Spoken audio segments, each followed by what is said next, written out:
the public's discomfort and the public's resistance to the idea of state-sanctioned death really started to accelerate.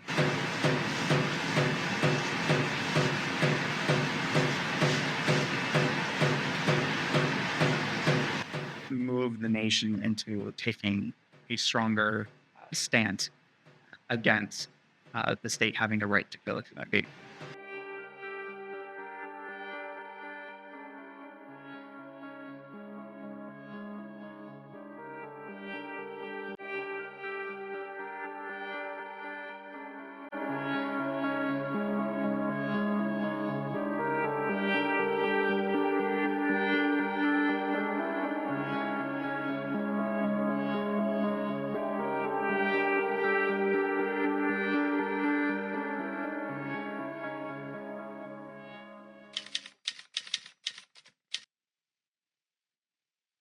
So the death penalty in Canada and capital punishment in general was obviously inherited from Britain and from English common law.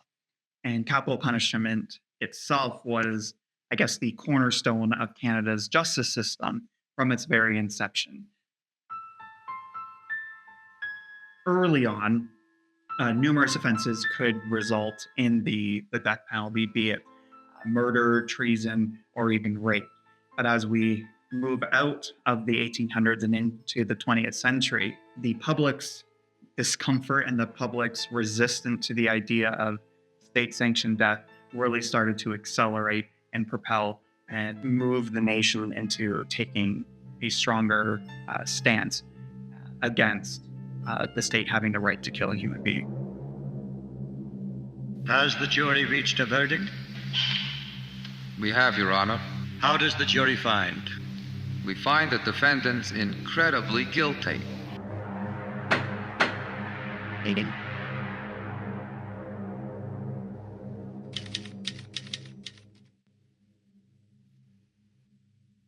It was the law of the land at the time. People in the community weren't, they weren't joyous over it. It was just something that had to be carried out. And the people that were here that oversaw the hanging, they did their duty. They did what they had to do.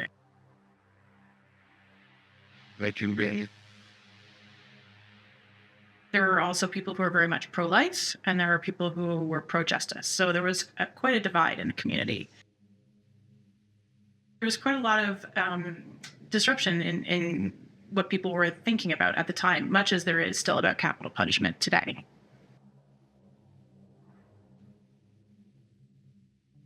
As the political landscape shifted, so too did the fate of capital punishment. The 1960s marked the beginning of the end, with the last execution taking place in 1962. 14 years later, in 1976, the death penalty was abolished for civilian crimes, cementing the country's commitment to a more humane approach to justice. But what did this shift actually mean for a small town scattered across the nation, where justice was often handed out very swiftly and locally? Here in Lindsay, it was, of course, done within days at the courthouse. And here in this building that we're standing in or filming in, two men were hanged for their crimes, sentenced to the county jail, which is now obviously preserved as a museum. These hangings were not just, legal sentences, but events that rippled through the community and, in a sense, divided the community. And the weight of capital punishment was not just felt by the two folks that were hanged, but throughout the entire town. How would the townspeople actually react? Sense of collective mourning for the lives taken too soon, both on parts of the victim as well as the criminals. It divided the community because you had some that were supportive of, say, Fred McGahey, but then you also have a large segment of the population who needed that justice for BHSV.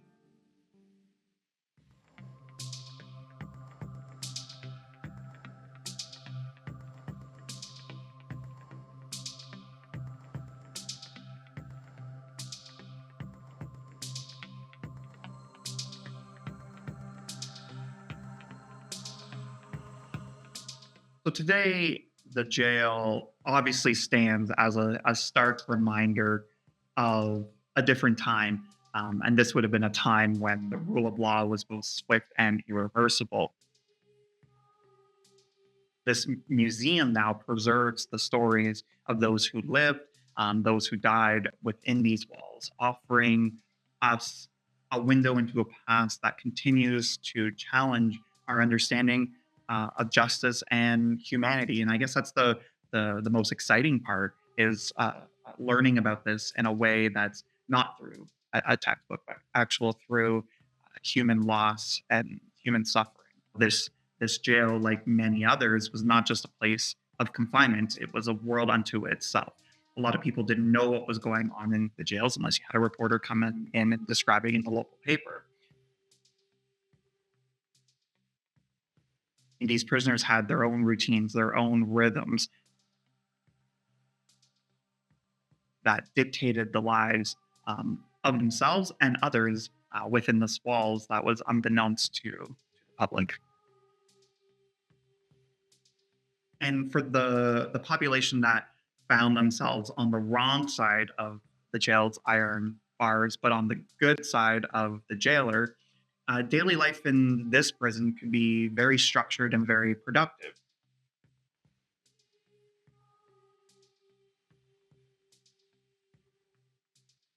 Everything that they did was very closely monitored by the guards, of course. They had the courtyard space for exercise, but also work. Every prisoner was expected to do some work here in the jail to kind of earn their keep, whether it was cleaning, whether it was chopping firewood, shoveling snow, breaking down rocks for the roads into the gravel, working in the kitchen gardens, helping with the laundry. All of these things were part of their daily life. They had access to books. Some prisoners had access to musical instruments. There is some evidence that perhaps also art supplies, things like that, to kind of pass the time. In 1863, we look at the grand jury of the Court of Assize, and those jurors were quite impressed by the newly constructed jail and recommended that a small library be built that would provide moral publications to the prisoners. Henry Stone very much valued good behavior. He was the governor here and often rewarded prisoners with work assignments, say in the kitchen or doing laundry, located deep within the jail's basement. There's some great stories from Phyllis Stone, who was one of the daughters of Henry Stone, who was governor here up until mid-50s. And she wrote an essay called My 20 Years Behind Bars, which is on our website. And she talks a lot about all the different things that would happen in the jail that were not so terrible. Inmates were allowed to keep musical instruments in their cells. They would gather for impromptu concerts, playing the fiddles, playing the guitars, the spoons even. And, the governor, Henry Stone, he would join in with his mouth. So, there were times when, the jailer and the prisoners actually got along and I guess became friends, so to speak. Some jails of the era would be silent jails. So this was not one of those jails. People were allowed to talk to each other, not just to the guards, but to each other. So that was a good thing.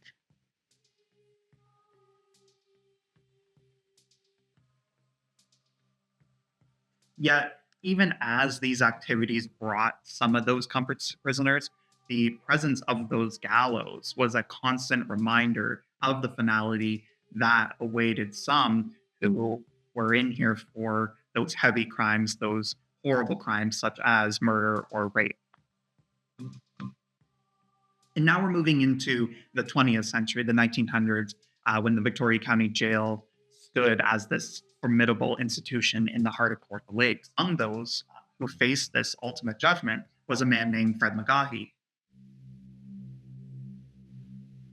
It was an evening like no other in late May of 1924 when McGahey, who was then a young farmer from Ops Township, made this decision that would seal his fate forever.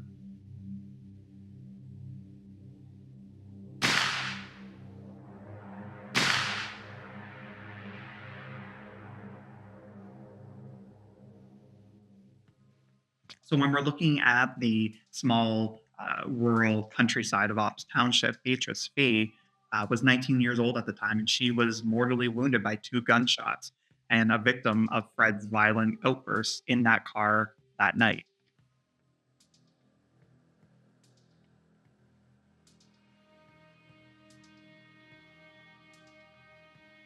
And Helen Stewart actually found Beatrice lying in the bed, soaked, like just drenched in blood, and was able to get the first account of what had happened to her. By the next day, after Beatrice was shot, news had spread far and wide within Victoria County. Fred McGahey had murdered Beatrice Fee. Fred was quickly apprehended and brought to the Victoria County Jail from his home in Ops Township, where he then awaited trial. There were people that spoke for Fred McGahey trying to commute the sentence to be life in prison, which included Leslie Frost, who was his criminal defense attorney.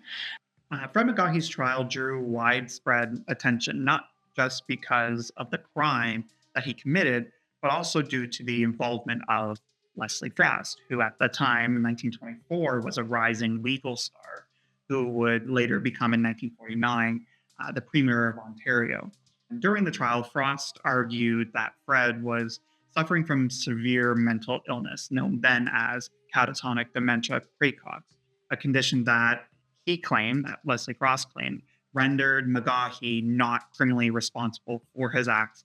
The defense was a lot about how Fred McGahey was an alcoholic, that he was so drunk that people had never seen somebody who could drink that much. And as the days turned into weeks, Fred's fate hung in the balance.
Unfortunately, Leslie Frost was not successful, and the sentence held, and he was sentenced to hang on December 5th of 1924. I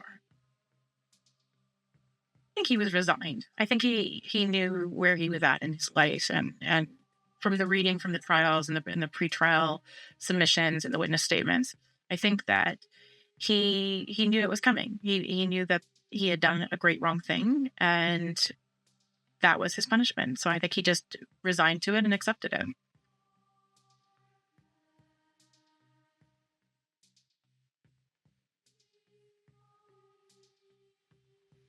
On December 4th, 1924, under the starlit sky, as was reported in the Lindsay Post, Fred McGahey, who was 32 at the time, was hanged in the courtyard of the Victoria County Jail. He would be the second person hanged and also the last person executed in Lindsay in 1924.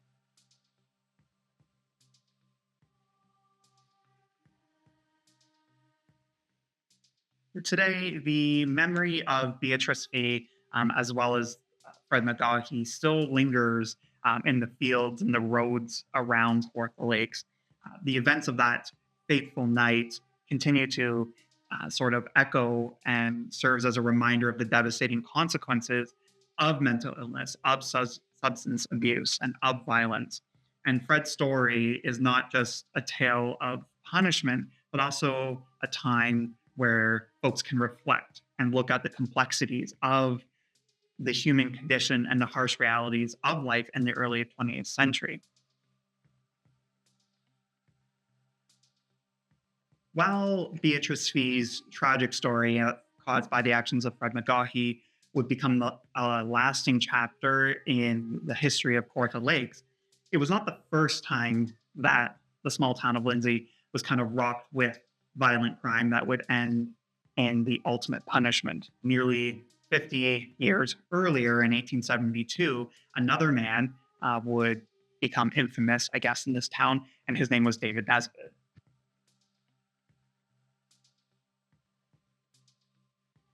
So David Nesbitt was a carpenter in town.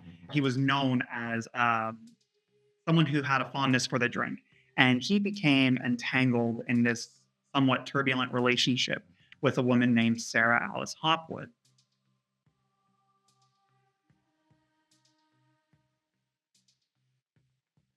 And their affair was the subject of much gossip. Nesbitt was already married at the time, and this was a fact that did little to curb his obsession with Sarah. This crime occurred on a Saturday morning, probably a morning like no other, and tension within the couple reached its breaking point. Nesbitt confronted Sarah on the street, demanding to accompany her. So when she refused this accompaniment, she sought refuge at her brother's home, and Nesbitt followed her. And inside, angry words, I guess, erupted, escalated, and violence occurred. And in a fit of rage, Nesbitt drew a revolver and shot Sarah twice in the heart, killing her instantly.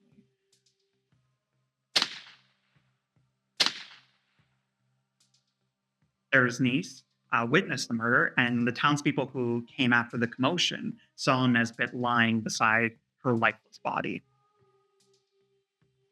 Nesbitt fled the scene. He was actually found hiding in a hotel room, trembling, and fully aware of the fate that would await him. So after he was apprehended and locked up, the trial was pretty quick, despite Nesbitt's desperate attempts to claim that Sarah had taken his gun and turned it on herself. The evidence, and obviously the jury, told a different story. The sentence by the judge was very clear. That he be executed. The style of death would be by hanging. David Nesbitt became the first man to be executed at the Victoria County Jail.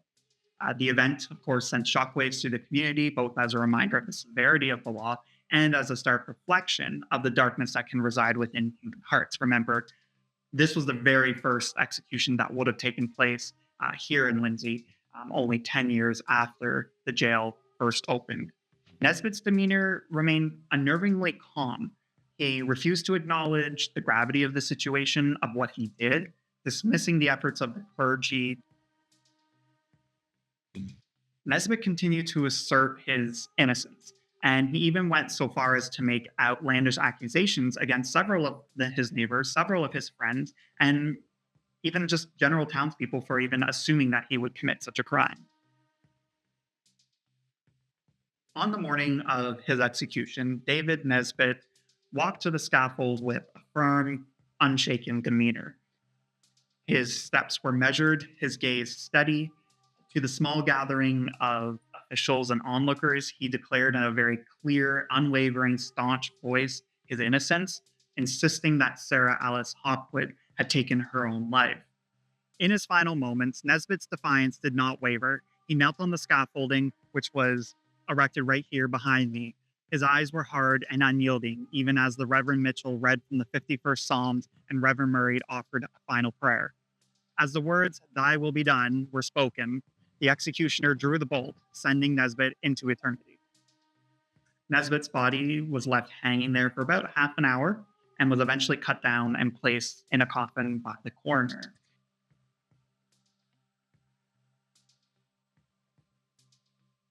So he was actually given a casket, and they buried a grave underneath where the gallows stood. And he was buried in the courtyard for a time. My understanding is that he was eventually moved over to the cemetery that stood where Alexander Public School is now. And when that cemetery was moved, his body would have been moved at that time as well.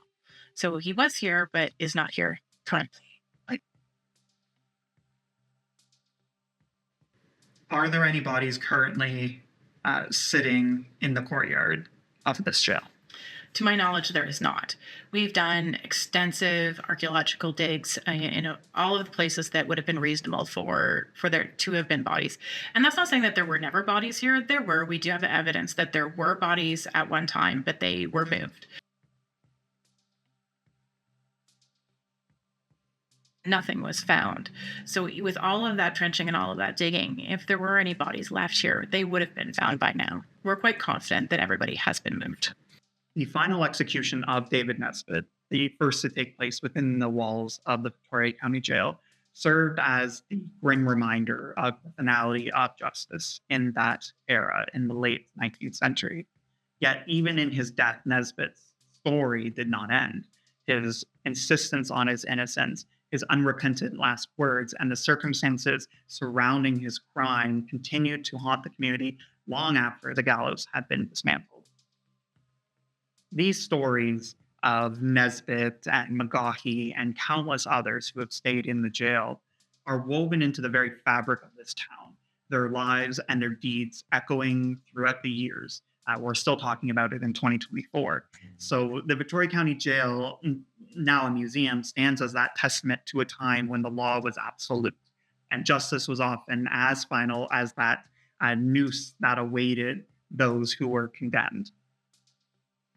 Today, as visitors walk through the halls of what is now the Kawartha Lakes Museum and Archives, they are confronted with the stark realities of life and death in the 19th century and the 20th century.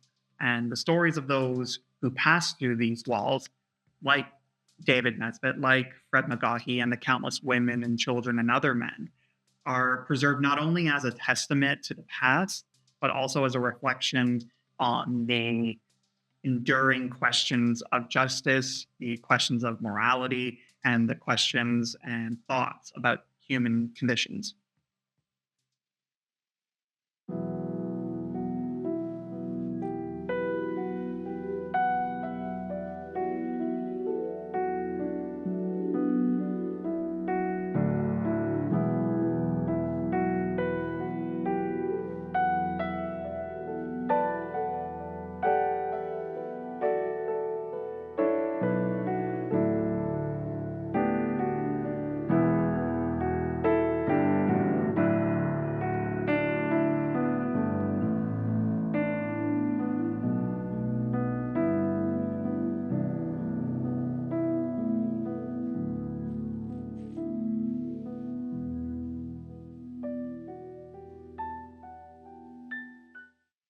Next week on Kawartha Untold Stories.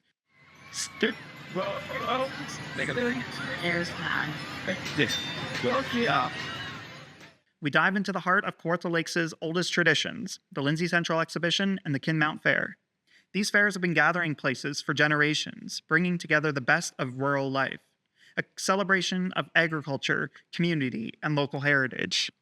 We'll uncover the stories from the early days of modest market fairs to today's grand exhibitions.